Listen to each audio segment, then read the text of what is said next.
Right, courtesy of the Morning Drift, we've been having this conversation for quite some time, but lately it hasn't been communicated to many as it may. Gladys Wamuyu is a transformational speaker and HIV awareness advocate driven by life experiences and a passion for impact. She uses her voice to challenge stigma, foster resilience, and empower young people to rise with the confidence and purpose. So your story is not just for you. It's for those who need to hear it and be set free. So what are kind of the things that needs us to set free? Without wasting much time, my name is Sasmo, and of course we're involving Gladys Wamuyu herself to give us a taste on her story. Good morning. How are you? I'm very fine. All right, so please share with us your story.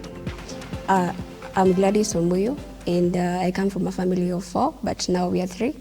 Growing up, life was normal until it reached to a point where I now became a frequent hospital goer. It led to, one disease led to another, and one time my mom decided that we are going to be tested, all of us, and we went to a hospital. You could see the look on my mom's face because it looked as if she was told something sad. So her face could show it all. And she came and hugged me. She sat next to where I was. And from that day, I started another routine that is now taking the medicines daily. But to me, it seemed as if it's like I'm finishing a dose of a certain disease that I did not know about. But I kept on taking these drugs daily. And my question was, why am I taking these pills daily? That is the question I used to ask my mom. So it was a question that really affected me. It was a season that really affected me in terms of wanting to know what is ailing me, and no one was giving me the answer. At what age is this? Sorry? At what age is this? I was around 12. That is the point I started my ART. All right. Yeah. So when now I started asking my mom, why am I taking these drugs? She said that when I reach at the age of 13, she's going to disclose the status. All right. But before that, when I got enrolled to my ARVs, started taking my ARVs, I also got enrolled to another support group, which used to help young. At that time, I was, I think, an adolescent, around 12. So it used to help kids with suffering from HIV. So this support group slowly introduced me to my truth. So when I reached 13, and now my mom is now here to tell me the story, she had already confirmed what I already knew. Okay. So at this age of 12, and then you're an adolescent right now. Yeah. And you want to embrace a particular change and a difference. So what was running in your mind? A lot of things were running in my mind because when I discovered that I'm HIV at 13. At 13, now fears started creeping in. Future, what will be my future be like? Will I be able to experience motherhood? Will I be able to experience marriage? At that tender age, you ask yourself so many questions. Is there hope after this? But later on in life, I joined another support group, a youth-based support group. This is what led me to now slowly see light, see hope. Because before that, I had started deferring from my drugs because I didn't see hope at all. And there were no people around me. There were no support systems around me. I was feeling alone. I was feeling like I'm isolated in a way. But my family did not know what was happening. My family did not know what was happening. So nilibaki peke yangu, battling these things in my mind.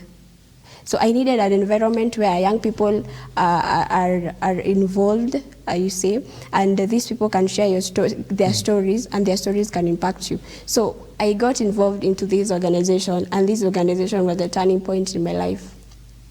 Okay, so at the age of, we would like to really understand that the age of 4 years to 10 years, you hadn't know about this information? No. Why?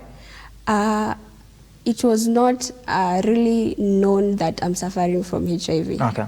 So there were no infections, there were no signs and symptoms? There were no signs, but there were opportunistic infections. Those small diseases that were creeping in one after the other, one after the other. Yeah. All right. So now at 13, later on, you now becoming a teen, you're becoming an adult now, expressing and experiencing all these environments that now your status is well noted. So how's the experience now as a teen and of course becoming a youth as well?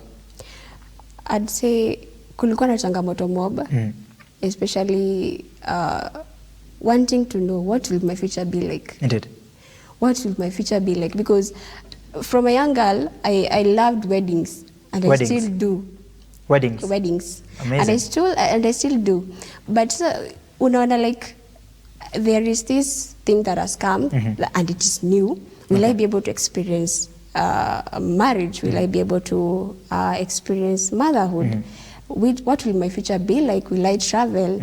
Will I fulfill my goals, my vision? Everything that I wanted to do for my family, everything that I wanted to do for myself. So those were the fears that were creeping in. So mbona ulikuwa na feel hivyo? Sorry? Mbona ulikuwa na feel hizo fears? Because there is a lot of stigmatization around HIV. Indeed. Yes. So the stigmatization around HIV made me fear life. Okay. Made me fear life and everything about life. Okay. So on your end, sa shule ilikuwa namna gani when first primary and high school?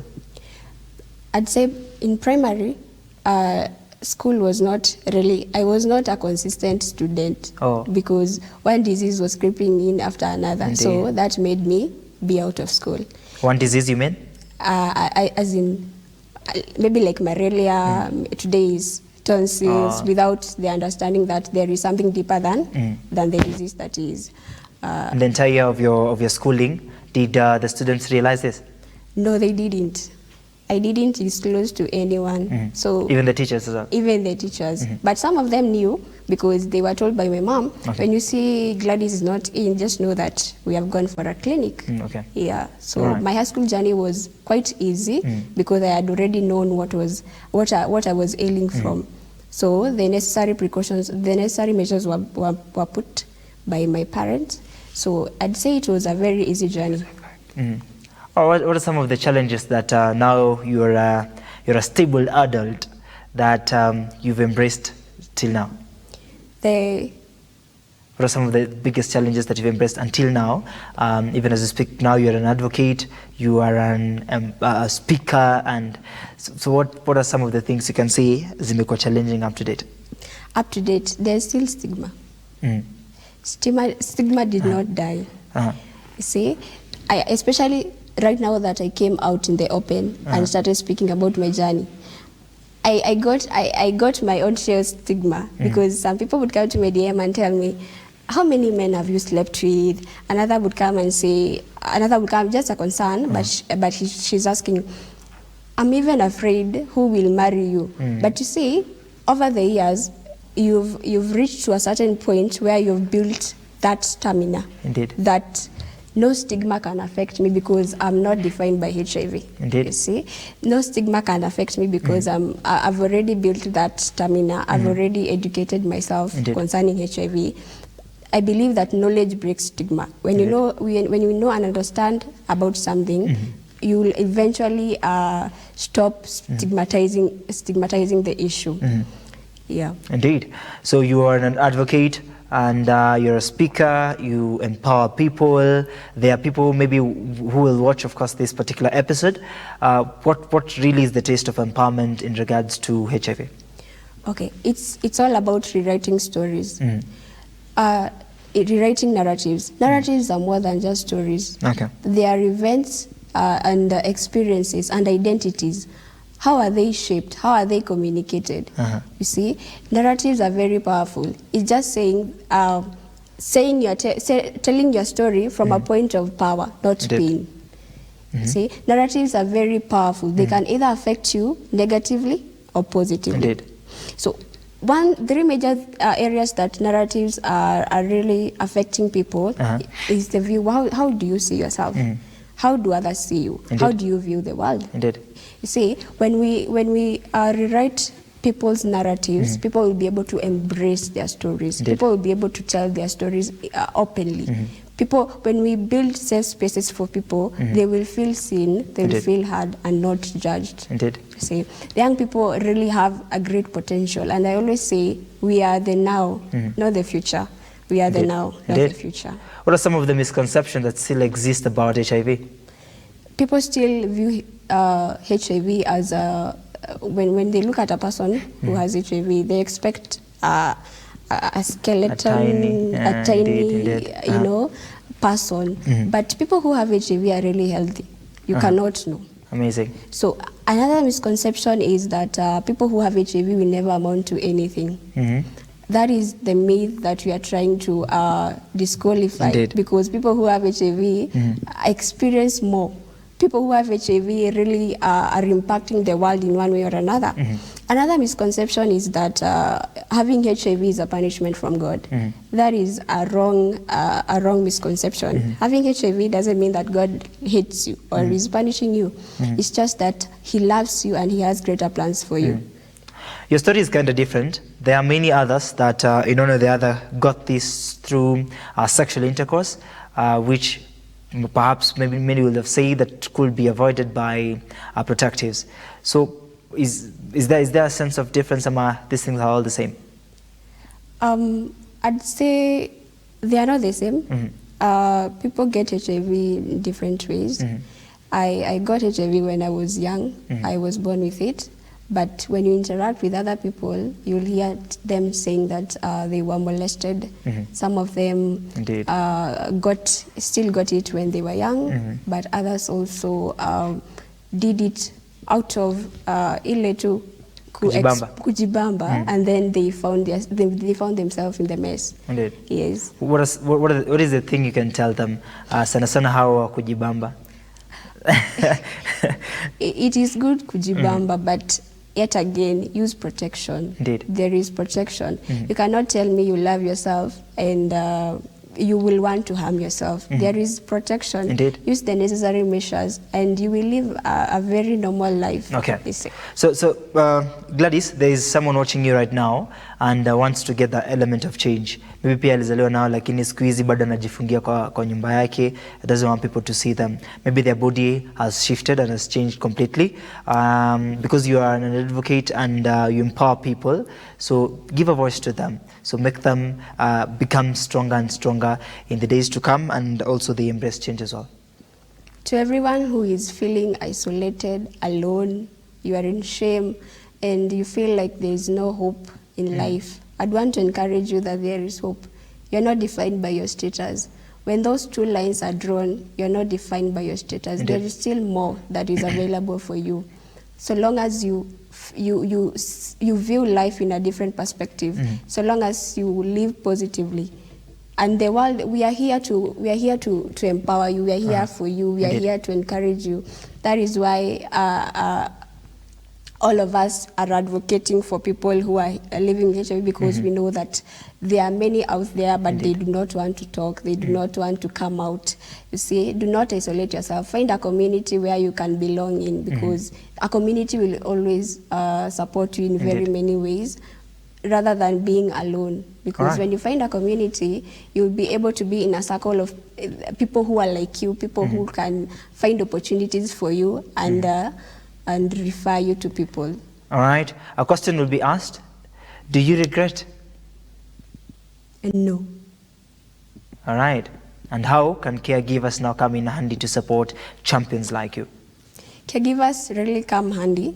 One of the things that caregivers do is not just physical help. Caregivers also provide emotional help. Indeed. So caregivers also come in handy in terms of counseling, in terms of mentorship, and offering youth-friendly services to people who are living with HIV. Right. They are more than just caregivers as professionals. Indeed. They are a friend. They create that friend bond. All right.